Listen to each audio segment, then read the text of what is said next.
बिस्मिल्लाहिर्रहमानिर्रहीम नहमदुहु व नुसल्ली अला रसूलिल करीम। दोस्तों, सबसे पहले अस्सलाम वालेकुम। आज का जो हमारा टॉपिक है वो एक बड़ा ज़रूरी टॉपिक है, इसलिए बेहतर होगा कि अगर आप लोग सारी वीडियो मुकम्मल देखें, क्योंकि ये आज का जो मैंने टॉपिक चूज़ किया है ना, ये डेली रूटीन के मामलात में से है और तकरीबन पाकिस्तानियों को ऐसे काम से जो है ना वो पाला पड़ता रहता है।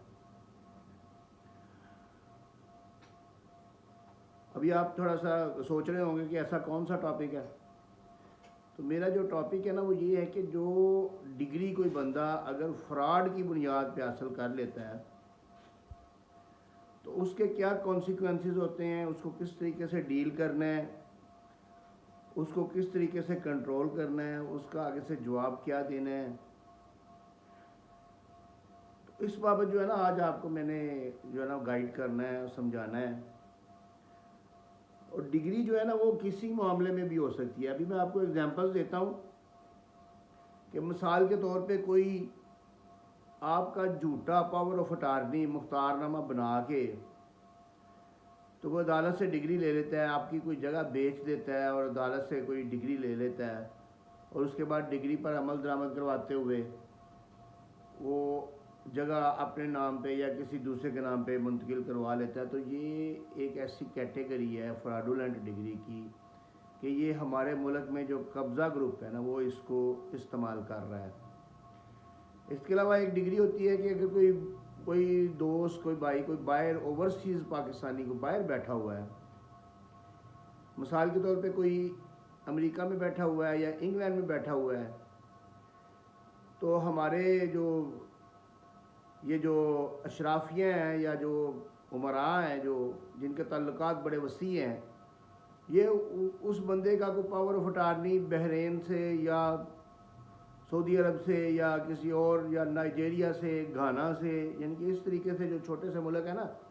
वहाँ से उसका पावर ऑफ अटार्नी जो है ना थ्रू एम्बेसी टेस्ट करके स्टैंपें वगैरह लगा के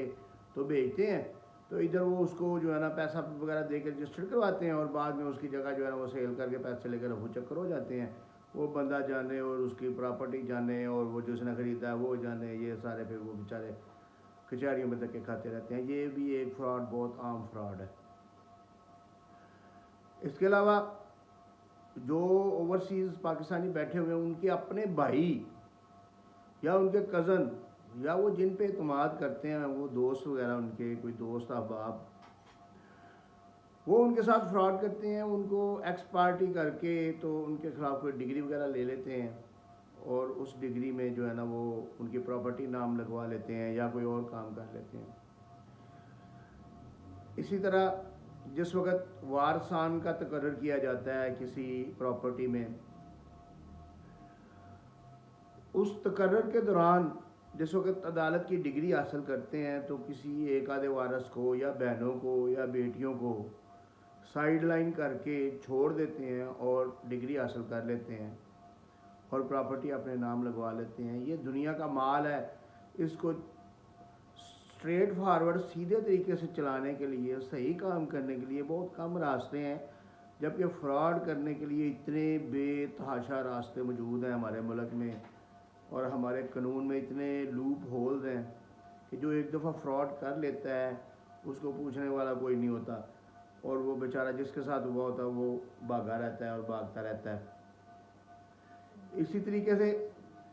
अगर आप किसी घर में रह रहे हैं, आपका ज़ाती घर है, तो कोई कब्ज़ा माफिया वगैरह वहाँ पे कोई प्लाजा बनाना चाहता है या कोई ऐसा कोई तमीरात करना चाहता है, तो वो कोई अदालत से कोई पोजेसन की डिग्री हासिल कर लेता है, कब्ज़े की डिग्री हासिल कर लेता है या कोई तकमील मुआहदा की झूठा मुआहदा एग्रीमेंट बना के तो मुआहदे की डिग्री हासिल कर लेता है। उसके बाद उसके इजरा में आपसे कब्ज़ा छीन लेता है। इसके अलावा कोई ऐसा बंदा जो आपके ख़िलाफ़ 4-5 लाख, 10 लाख, 20 लाख रुपए कर्जा शो करके अदालत में तो एक तरफा एक्स पार्टी डिग्री हासिल करके बाद में आपको उसकी एग्जीक्यूशन में, इजरा में आपको पकड़वा दे और आप जेल चले जाएं, तो फिर आप यानी कि या आपका वो घर नीलाम करवा दे, या कोई आपका बैंक अकाउंट सील करवा दे, या कोई इस तरीके से जो है ना वो तंग करे आपको, अदालत का सहारा लेके, अदालत से डिग्री हासिल करके अगर कोई बंदा फ्रॉड करे तो वो फ्रॉडुलेंट डिग्री गिनी जाती है। सबसे पहले ये कॉन्सेप्ट आपको समझना था कि फ्रॉडुलेंट डिग्री क्या होती है। अब जिस वक्त डिग्री होगी अदालत की, उसके बाद अलमिया ये है कि आप उसके खिलाफ जो है ना FIR नहीं करवा सकते, क्योंकि जिधर भी आप जाएंगे FIR करवाने के लिए, पुलिस के पास जाएंगे, DPO के पास जाएंगे,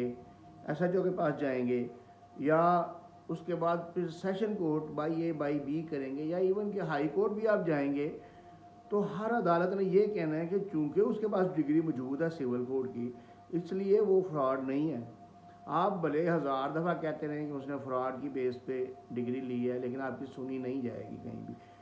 हत्ता कि आप डिग्री को ख़त्म करवाएंगे तो फिर आपकी बात सुनी जाएगी।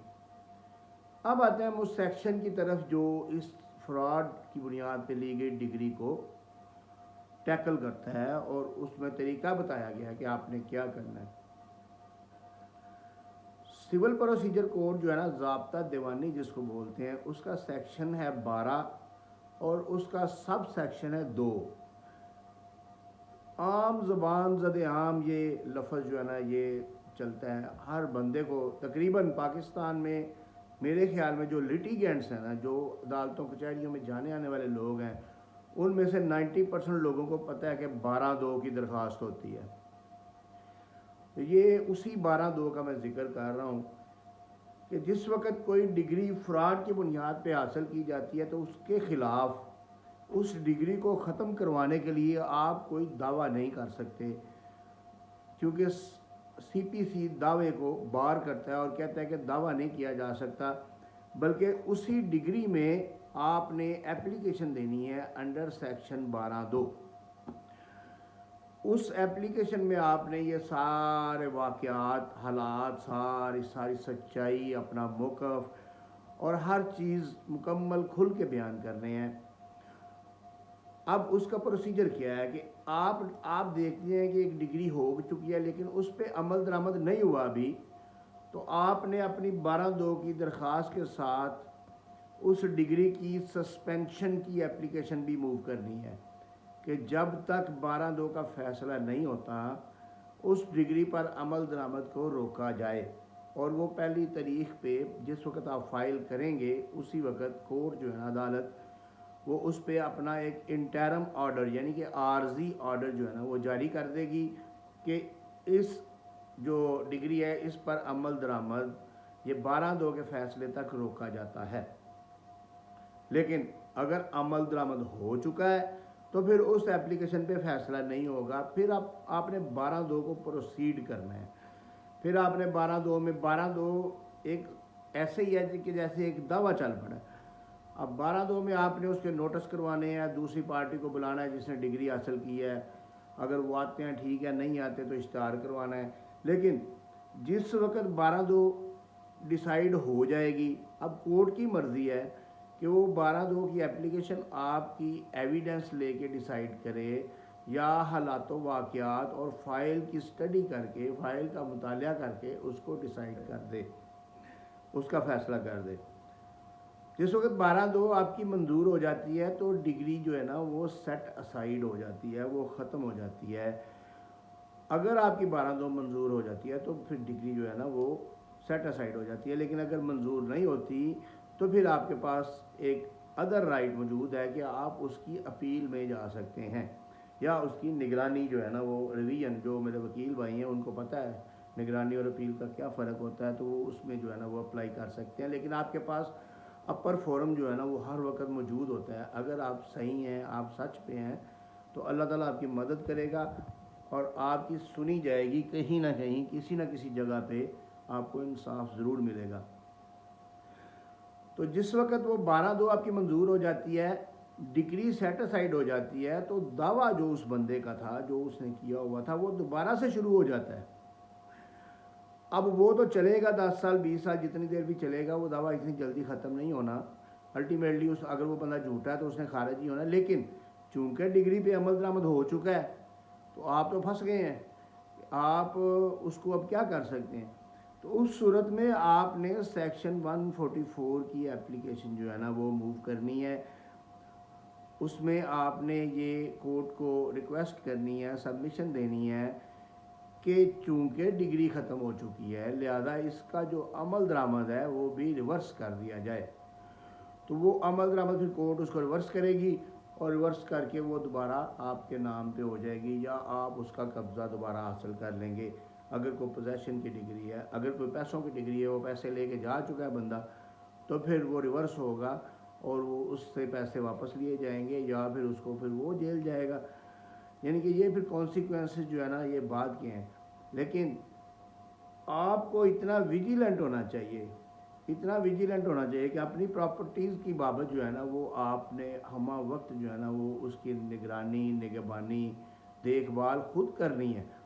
और सिर्फ अगर जो मेरे ओवरसीज़ भाई हैं उनसे मेरी रिक्वेस्ट है कि अगर आप किसी पे एतमाद करके तो उसको किसी प्रॉपर्टी की देखभाल के लिए लगा देते हैं तो एक और बंदा भी रखें जो उसकी देखभाल करे, क्योंकि ये बड़ा ज़रूरी है पाकिस्तान में कि अगर एक बंदे के ऊपर आए कि एक और रखें फिर उसके ऊपर एक और रखें। ट्रस्ट नहीं किया जा सकता यहाँ पे जितने भी केसेस मेरी नज़र से गुजरे हैं वो ट्रस्ट ब्रेक होने के ही होते हैं और फ्रॉड भी उनके साथ होता है जो वही करते हैं जिनके ऊपर आप ट्रस्ट करते हैं। तो इस तरीके से आप जो है ना वो 12(2) के ज़रिए जो है ना वो आप फ्रॉडुलेंट डिग्री को चैलेंज कर सकते हैं और उसके बाद फिर जो है ना उस पर अमल दरामद जो है ना वो रुकवा सकते हैं। अगर अमल दरामद हो चुका है तो उसको रिवर्स करवा सकते हैं। इसमें हिबा की डिग्री भी आती है जिसमें किसी वारस को निकाल दिया जाए और बाकी दूसरा वारस जो है ना वो अपना हिबा करवा ले, डिग्री के थ्रू करवा ले। इसमें बाकी भी जितनी भी डिग्रीज होती हैं, कोई जो किराएदारी की डिग्री होती है, अब तो साइटेशंस मौजूद हैं कि किराएदारी का जो फैसला है उसमें भी 12(2) दी जा सकती है। फैमिली कोर्ट्स की डिग्री जो है, अब एक साइटेशन सुप्रीम कोर्ट की एक ऐसी मौजूद है कि अगर फैमिली कोर्ट का कोई ऐसा ऑर्डर है जो कि आपके ख़िलाफ़ है और फ्रॉडुलेंट बेसिस पे करवाया गया है, आपको पार्टी नहीं बनाया गया, तो उसमें जो है ना वो आप 12(2) उसमें भी फ़ाइल कर सकते हैं। या कोई ऐसा अमल किया गया है जो ऑर्डर ऐसा कोई कोर्ट ने कर दिया है जो कि फ्रॉडुलेंट बेसिस पे कोर्ट से करवा लिया गया है, तो उसमें आप 12(2) की एप्लीकेशन मूव कर सकते हैं। तो ये सेक्शन 12(2) था जो आज आपको मैंने समझाना था कि फ्रॉड से कैसे बचें और अगर हो ही जाए तो फिर उसको कैसे काउंटर किया जाए। तो बाकी उसके बाद जिस वक्त आपका वो दावा यानी कि डिग्री सेटिस्फाइड हो जाएगी फिर आप उस बंदे के ख़िलाफ़ जो है ना वो एप्लीकेशन पुलिस में भी दे सकते हैं। अगर कोई सरकारी मुलाजम उसमें इन्वॉल्व है तो एंटी करप्शन में दे सकते हैं। फिर उसमें बाकी जो रेमेडीज़ हैं वो आपको अवेलेबल होंगी। तो मुझे इसके साथ इजाज़त दीजिए। अल्लाह ताला आपका हामी और नासर हो।